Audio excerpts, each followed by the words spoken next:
On today's show, the Houston Rockets getting back to their identity with a win against Kevin Durant and the Phoenix Suns. How they closed out the Suns in the fourth quarter with big contributions offensively and clamping up on the defensive side of the basketball. The Terror Twins had their fingerprints all over this game. A big second half from Alperen, Sengun, and KD with some glowing praise for potentially his future team after this one. It's all coming up right here at Locked On Rockets. This is Mission Control, Houston.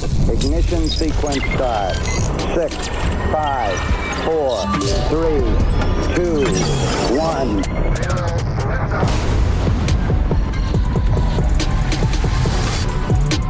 What's up, and welcome to another edition of Locked On Rockets, your daily podcast home for everything Houston Rockets basketball. As always, I'm your host, Jackson Gatlin, native Houstonian and credentialed media member. I'm also the host of Locked On NBA Thursdays. Be sure to follow along wherever you listen to your podcasts or on YouTube. Just search Locked On Rockets, where the best way you can help us grow our show is to listen every single day on a podcast platform of your choosing. Like and subscribe on YouTube. Drop some thoughts in the YouTube comments. Do a drive-by. Just say Go Rockets. Helps us out a ton. Got a lot to talk about from this 119-111 win against KD and the Phoenix Suns. The Terror Twins in full force this game. Tari Eason with a monster game. Amin Thompson with the fourth triple-double of his career. Both of them doing some serious damage in the second half. Alperen Sengun with a slow start, but a big second half performance in his own right. Jalen Green, Dillon Brooks with some clutch shots late in this game to help secure the win. And how the Rockets ultimately guarded Kevin Durant and wore him down by the fourth quarter. We're going to get into all of that. Plus KD's post-game comments, some glowing praise for this Rockets squad, for this organization, and how that maybe ties into his future. Eyes emoji, all that good stuff.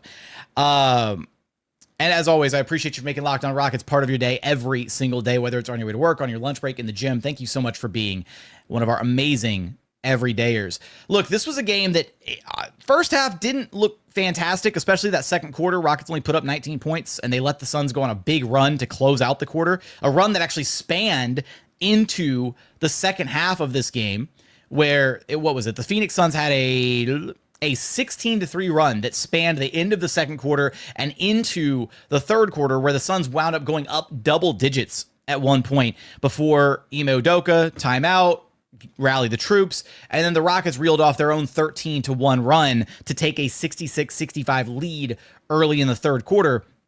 And this game was kind of back and forth. And look, it was Rockets have a run, then the Suns have a run, then the Rockets have a run. Right? This really was a game of runs. It felt like in this one. Phoenix had another 11-2 run to ultimately close out that third quarter and maintain a pretty substantial lead going into the fourth and final. It was an 8-point lead going into the fourth quarter. Things didn't look great, right? Kevin Durant looked unstoppable despite Ime and the Rockets defense throwing multiple different looks at him. They tried Dillon Brooks on him. They tried Tari Eason on him. They tried Amin Thompson on him. But ultimately, the defensive strategy did kind of work because KD gassed out as the game went along. KD put up 37 points on 15 of 22. He only missed 7 shots, but 4 of those 7 misses came in the fourth quarter, along with 2 turnovers as part of his 7 turnovers across the entire game. And this was the thing that, the Rockets were able to limit the Suns to just 19 points in that fourth quarter. It really did feel like KD just didn't have the juice to carry the Suns to the finish line, despite how incredible he'd been for the first 3 quarters or so. And credit to the Rockets and their defensive game plan. It worked. But I think the bigger thing here is that the Rockets really got back to a lot of the different areas and win conditions that they relied on earlier this season.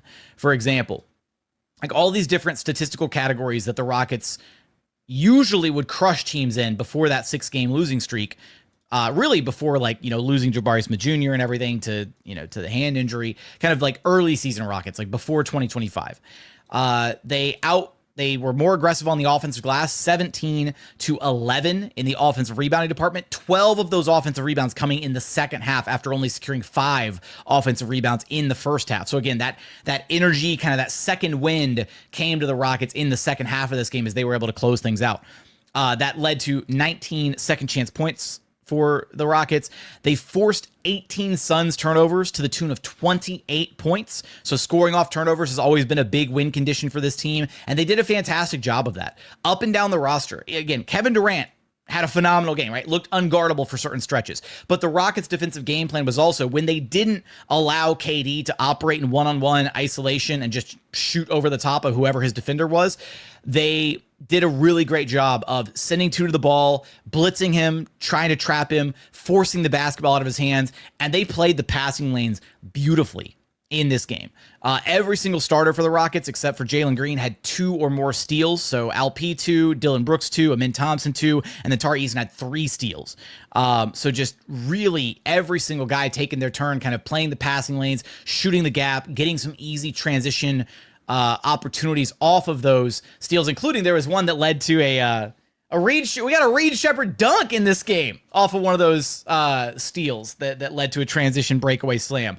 So doing that, right, forcing turnovers. And then the other thing was limiting their own turnovers. The Rockets only had 11 turnovers in this game, and that's been a big issue, especially without Fred VanVleet in the lineup, trying to take care of the basketball, making sure that you're not giving up easy opportunities to the opposing team. Now, the Suns did still score 23 points off of those 11 Rockets turnovers, so they were absolutely capitalizing on the few turnovers that the Rockets did commit, but not, limiting those turnovers means more chances to get into your offensive sets, getting guys into rhythm, all that good stuff.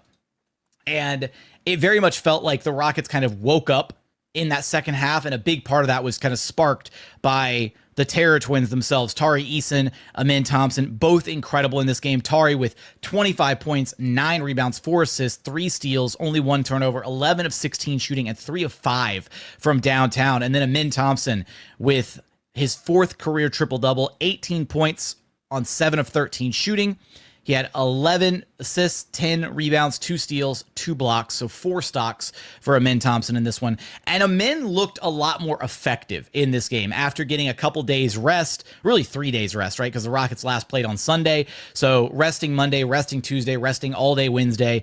Amin Thompson looked exactly like he did a few weeks ago. He looked energized. He looked like he was much more intentional. His intensity was back, and he played 41 minutes, and at no point did it feel like he was gassing out or running out of juice or playing at, 85 or 90% energy instead of playing at 100% like he usually does. I think rest was a really big factor for this Rockets team, and even though they didn't quite have their foot all the way on the gas pedal in the first half, and a big part of that was, again, Kevin Durant just hitting everything under the sun, with Rockets having no answer for him other than to just get the ball out of his hands. They were able to really find themselves in the second half. They shared the basketball incredibly well. Up and down the starting lineup, everybody was facilitating. Dillon Brooks had the fewest assists with only 3, but still 3 assists for Dillon Brooks, 4 assists for Tari Eason, 5 each for Jalen Green and Alperen Sengun, and then Amin Thompson with 11 dimes in this game. So many beautiful drive and kick moments from Amin Thompson where he would drive, crash into the paint, and then kick it out to an open shooter. Even though the Rockets didn't shoot a phenomenal percentage from beyond the arc in this game, just 13 of 42 and only 47.4% overall, they had so many more opportunities than the Phoenix Suns. They shot 97 times in this game. The Suns only had 89 attempts.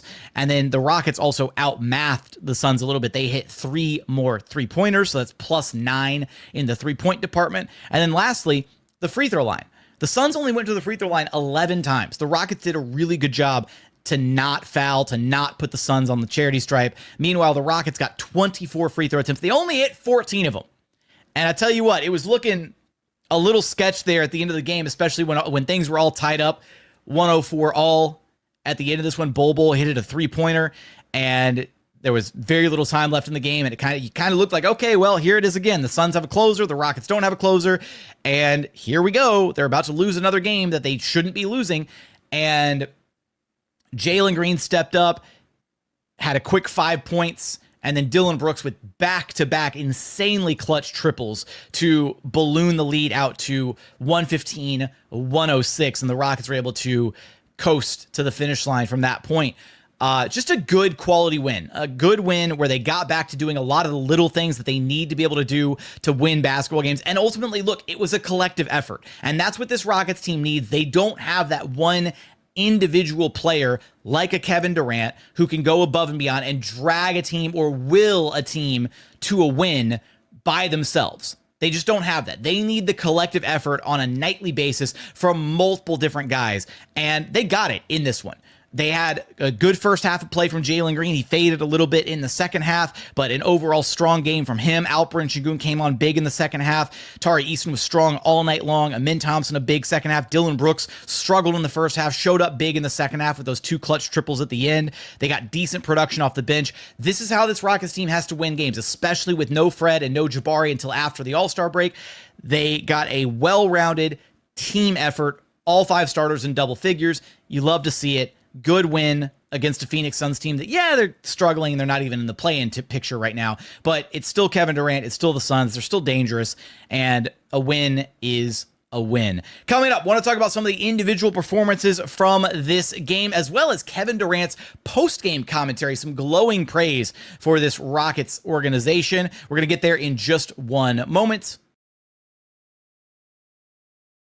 First, today's episode is brought to you by Wayfair. Look, after the holiday hustle, there's nothing like giving your home a little TLC. I usually find that decluttering and refreshing my space helps me get back into a solid routine. So whether you're tidying up, clearing out, or just want to give your space a new look to start the year, Wayfair has everything you need, all within your budget. I was looking for some furniture recently, and their huge selection makes it so easy to find pieces that fit my style and budget. My favorite part, the free and hassle-free delivery, even for large items. Wayfair's site was so easy to navigate, and I found everything I needed in absolutely no time. So give your home the refresh that it needs with Wayfair. Head on over to wayfair.com right now. That's wayfair.com. WAYFAIR.com. Wayfair, every style, every home.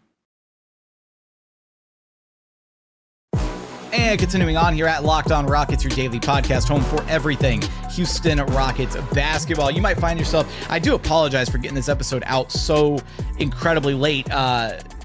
This directly coincides. The NBA had literally 15 games on. All 30 teams played on Wednesday night of the association, and that's my night to host Locked On NBA Game Night. And when I tell you, trying to pay attention to 15 games all at the exact same time is like an exercise in futility. I was like I was so overwhelmed with trying to pay attention to what was going on in this Rockets game and 14 other basketball games at the same time.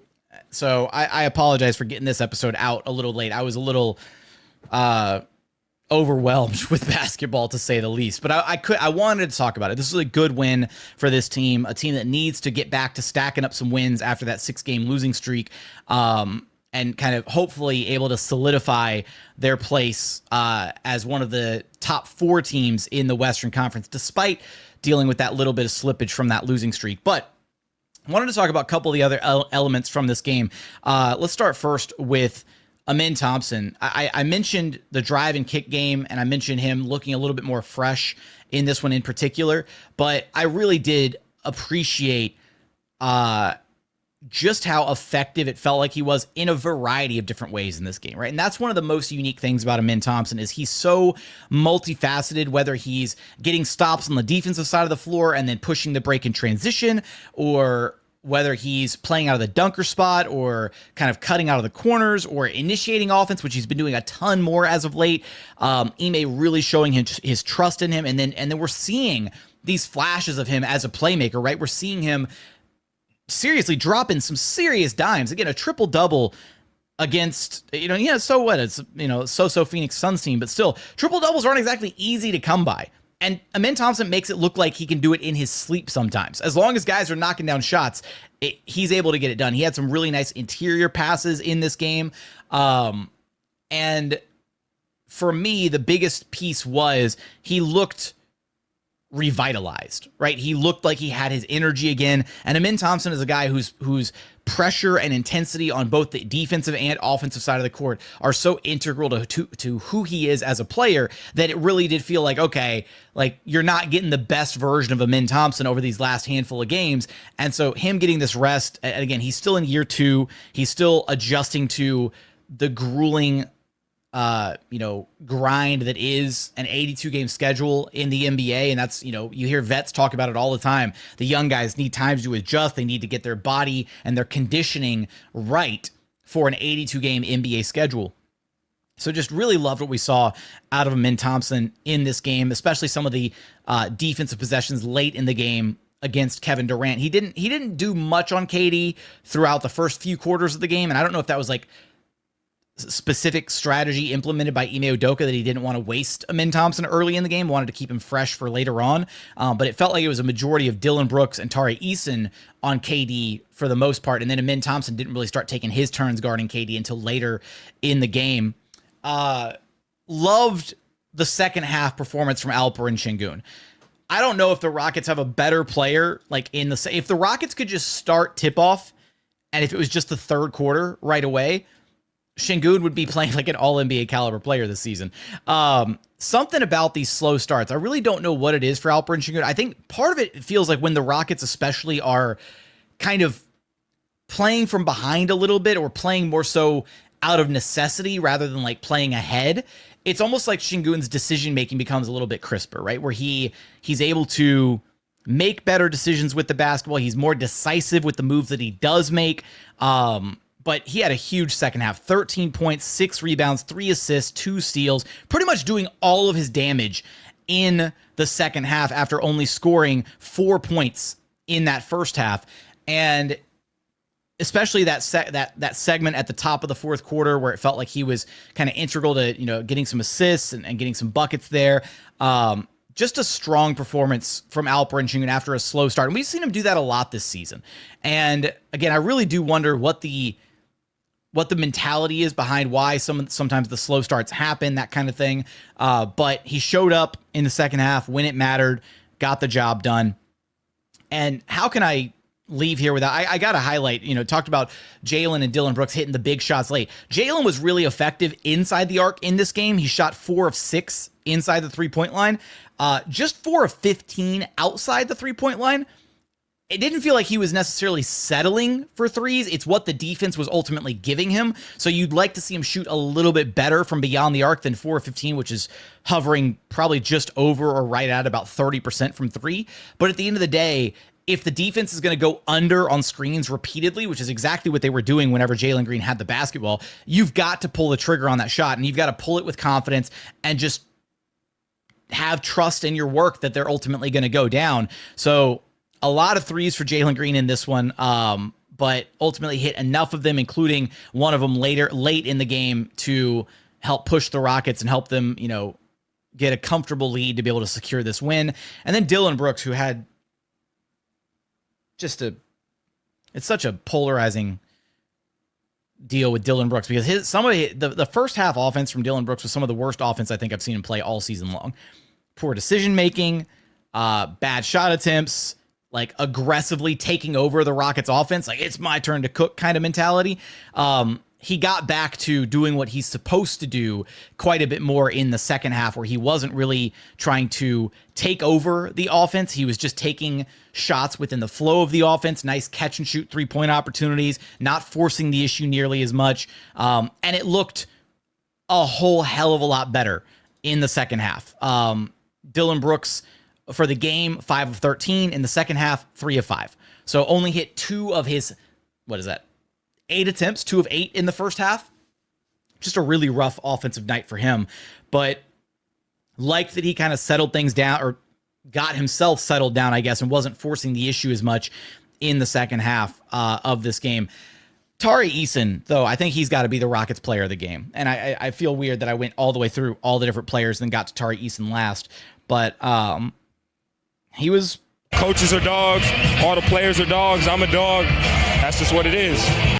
That's what it felt like. Tari Eason brought some much-needed energy to this Rockets team. And again, because he didn't play last game against the Toronto Raptors, he was working off some extremely extended rest minutes here. And he looked every bit the better for it, right? He talked about, post-game with Vanessa Richardson, his walk-off interview. It's been hard for him trying to reestablish his rhythm and being in and out of the lineup, with the injury maintenance and stuff like that. But for Tari Eason, this is one of his most impactful games of the season for sure, and possibly ever as a Houston Rocket. 25 points, 11 of 16. I went through his stat line already, but just really, really making his impact felt. And I think the biggest thing that really stood out was the movement that Tari Eason provides. Tari Eason moves so well without the basketball. He's alive. They talk about it on the broadcast. Hollins talks about it all the time. He's a live body, right? Whether he's crashing the offensive glass and trying to generate, second and third chance opportunities, or just, putbacks or whatever around the rim, you've got to put a body on him, or just him cutting in from the 3-point line. He had a few different possessions in this game where he cut in, got a good pass from a teammate on the interior off of that cut, and then was able to go up at the rim and get decent looks all in and around the cup, or at least put the ball up and let somebody else go and get the offensive rebound. Just some great off-ball movement from Tari Eason. And then when he's knocking down that 3-ball at a decent clip, again, 3 of 5 3-point shooting in this game for Tari, it's going to be really hard to stop him, because that's been the one, if I could point to any Achilles heel in Tari's offensive game, it's the 3-ball probably hasn't been as consistent as you really want it to be for a kind of a 3-and-D-esque type player. But for everything that he provides, the defensive intensity, the steals, the transition opportunities, the cutting, the defense, just everything. This game had Tari Eason's fingerprints all over it, and really by extension, the Terra Twins were the pieces that really helped propel the Rockets to their win. Every player played their role in this one. A big second half from Alperen Sengun scoring-wise. Jalen Green held down the fort scoring-wise in the first half. Dillon Brooks had the big threes at the end. Everybody did a little bit of everything, but it kind of felt like the tone of this game was being set by the Terra Twins above all else. Coming up, I want to talk about the post-game comments from Kevin Durant, showering this Rockets organization with some glowing praise, potentially his future home team. We'll get there in just one moment.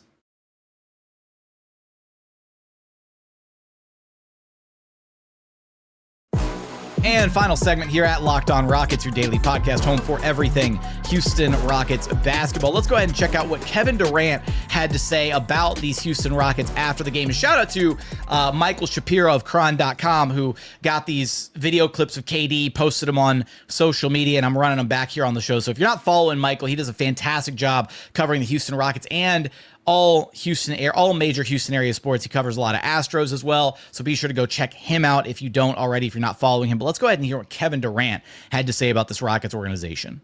Yeah, I got mad respect for teams like this who struggling for a few years, draft young, get a coach that holds them accountable, holds them to a standard, and they start to take off. I appreciate that. Because we were a young team when I was coming into the league like that. And I know how hard it is to change your mentality from, we might go home in April every year to now we're in the playoffs, So you can tell throughout the season this team has built confidence, but, they get a little bit comfortable too when they lose 5 or 6 in a row because they're happy and they playing well. And then see coach snapping back into it, So I've been following this team.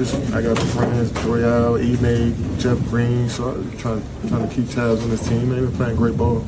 I was with Ime, so I know how real he is. He don't sugarcoat a damn thing. He's going to tell you exactly what he feels and how he feels you should play. Regardless of what your status is in the league, and that goes a long way as a coach. Your players tend to respect you in the long run when you do that. So I always figured he'd have success. He picked great jobs for one. Picking Boston, so many teams wanted him, but picking Boston with that length, athleticism, and building that identity for them, and then come down here and doing the same thing. They kind of play similar, So Eamon's done a great job with these guys. He said pregame that his young guys learned a lot from working with you this summer. I'm going to stop letting their ass work with me. Is there anything that you learned about those young guys you worked with in particular? Yeah, JG, we built a good bond over the last few years. And to see his growth as a player, his confidence level has grown since he got into the league. Been working out with Jabari a couple times. Somebody I always watched when he was in high school at Auburn. These guys just want to be great, man. You're in the gym all summer, you playing pickup, you go back from pickup to lifting weights to come back the next morning and do the same thing. It's going to pay off at a certain point. So what I took from them is like the work ethic, and attention to detail. And you got guys like Royale, Ime, and the rest of the coaching staff who going to hold them to a standard every day. A ton of praise from one Kevin Durant about this Houston Rockets team. And look, first off, I know there was some heavy speculation and from everything that I understood about the situation, there was very, very much some legitimate interest from the Houston Rockets in Kevin Durant at the deadline. Ultimately, it didn't happen. Asking price was probably just way too high for the Suns team, who is just reeking of desperation at this point, right? Like, no, they still no Bradley Beal, no Devin Booker. They made no moves. They traded that future 2031 pick unprotected to get 3 crappy firsts that they wound up not doing anything with. They struck out on Jimmy Butler. Like, this Suns team is all over the place. And with Kevin Durant, slated to just play out the rest of this season and then go into the offseason and only have 1 year left on his deal, still playing at a top 10 caliber level, and probably will for at least the next 2 or 3 more years. Like, it very much feels like we're entering an age of the NBA, or at least some of the current star players of the NBA, guys like LeBron, KD, Steph, James Harden, Jimmy Butler. These guys are showcasing their ability to play well into their late 30s. It used to be, right, like mid 30s was kind of like your drop off point, right, where you kind of like expected star players, okay, they're going to plummet now, right? The numbers are going to fall, contracts, don't give them any big deals, whatever. I don't know if it's just like strictly like advances in medical technology. I don't know if it's just whatever it is. It feels like star players these days are able to prolong the length of their careers and their quote unquote peak performance for a lot longer than players used to be able to. So like the longevity factor is absolutely a thing to look at when you're considering the fact that, if this Rockets team were to make a push for Kevin Durant, I mean, first off, you don't catch players like this talking this candidly and this openly and, showering this much praise on an opposing team, a team that literally just beat you. Like, this team just beat KD, and most players would be salty. They wouldn't want to talk to local reporters. They wouldn't want to answer questions about the opposing team, and not only answer questions, but also providing all this praise and compliments towards their work ethic and their drive and the identity that they've built. You can tell that KD is incredibly close to this Houston Rockets team. He's close with Ime Udoka, a guy that he's played against, a guy that has coached him previously. He's close with Royale Ivy. He's played with and been coached by. Close with Jeff Green. Like, he has worked out with a number of the young players on this Rockets roster. Most recently, obviously, Jalen Green and Jabari Smith Jr. over the summer. He's in previous podcasts and whatnot been incredibly complimentary of Alperen Sengun in his game, saying that Alp's one of the most fun players in the NBA, a guy that he watches all the time because of his array of moves and how crafty he is with the basketball. It's hard not to hear these comments from Kevin Durant and think that there's a world where the Rockets make a play for him this offseason, especially because the asking price is going to be bottom of the barrel at this next point. Like, that's probably why the move didn't happen this deadline. As much as exciting as it would have been to see KD wearing Rockets red, dropping 37 points on 22 shots against opposing teams, with all the Rockets' length and defense and everything that they've got going on around him, would have been a much better situation than Phoenix, I'll tell you that. Ultimately, the Suns were probably asking for just way too much, and the Rockets really felt like they could probably just, hey, we'll get through the rest of the season. We're not pressing for a championship this year. See what we got in these young guys in the playoffs, and then we'll revisit the conversation in the offseason, especially depending on what happens with this Suns team. Again, if they crater, if this Suns team really does bottom out hardcore, the Rockets own that pick swap from Phoenix. Right now, it's sitting at 12th best odds in the lottery, with the Suns sitting at 26 and 28. As the West continues to get better and maybe the Spurs make a push, or, the Warriors, they got their big 3 going now. Like, the Suns might legitimately miss the play-in tournament in its entirety. And it wouldn't shock me if they ultimately but if they ultimately shut down KD, Booker, Beal at the end of the season, if they are out of reach of the play-in tournament and then rack up a few more losses there. They have no incentive to lose games because their pick is owed to Houston. But at the same time, I wouldn't put it past the veterans on that roster to just not care. If they're, 5 games left in the season, 10 games left in the season, and they have no shot to make it to the play-in tournament, then why would KD, Booker, and Beal care at all to play at their best, to try and scrap and claw and win every last game just so that the Suns pick doesn't convey to Houston? Or it doesn't convey a better pick to Houston? That's not going to happen. So I think the Rockets are in a perfect position here, and maybe you agree, maybe you disagree with the idea of pursuing a guy like Kevin Durant, but this Rockets team has shown that the biggest area of need for this team is an established closer. That's what they need. And they don't have one on the roster. And the hope is that one of the young guys can grow into that established closer, that 1A star type role. Alperen, Sengun being the closest that you have on a night-to-night basis. Jalen Green, when he's on it, when he's on one, when he's, when the highs are there, when he's playing at the best of his game, he looks like, an all-NBA caliber talent. But he doesn't have that every single night. He's gotten a lot better about ironing out the highs and lows. It's less of a roller coaster ride with Jalen, thank goodness. But he's not able to consistently be that closing option for the Rockets, at least not yet.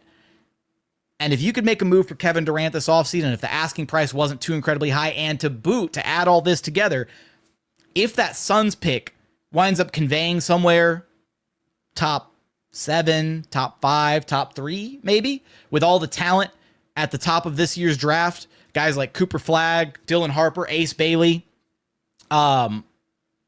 I don't see a world where the Suns would be able to turn down that offer. Something where the Rockets give them back their relinquish the rights to the pick swap this year.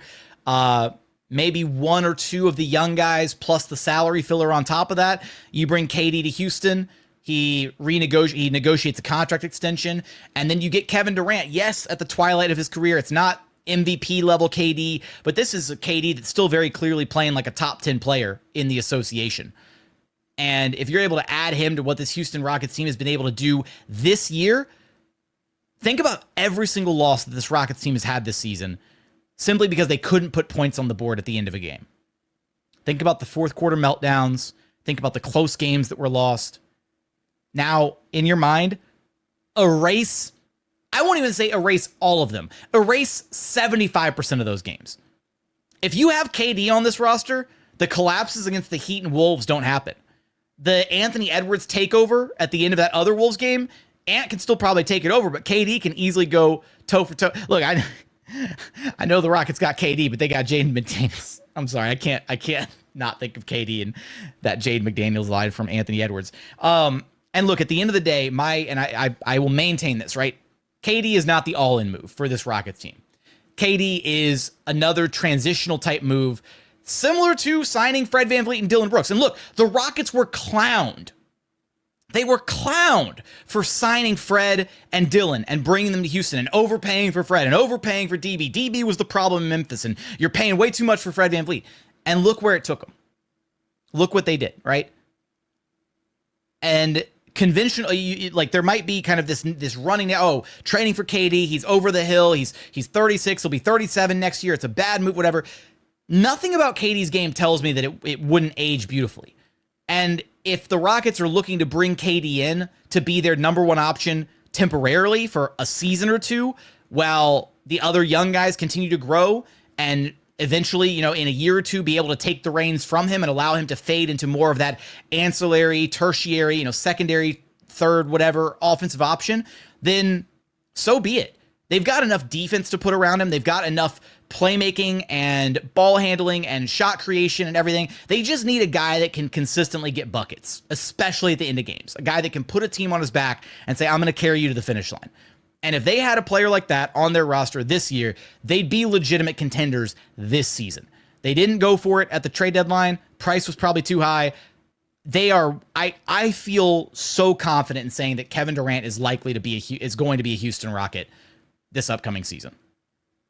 Unless we get a second half post All-Star breakout from one or two of the young guys where Amin Thompson just levels up and looks even better than he already has, or Jalen Green has another all NBA level tear to close the season, I don't see how the Rockets aren't involved in a KD deal this offseason.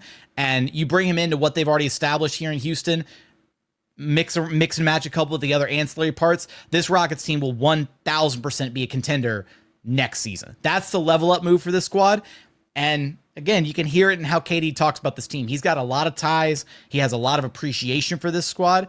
And it very much feels like he was a guy that wasn't talking about a team that just beat him, but instead talking about a team that he really, really is looking forward to joining and just didn't get a chance to do it this season. With that, I want your thoughts on everything we talked about in today's episode. Let me know in the YouTube comments. Remember, the best way to help us grow our show is to listen every single day on a podcast platform of your choosing. Like and subscribe. and drop the comments on YouTube. Subscribe to the daily Locked on Rockets newsletter. But as always, thank you so much for watching. Thank you so much for listening. And we look forward to having you back right here at Locked on Rockets, your daily podcast home for everything Houston Rockets basketball.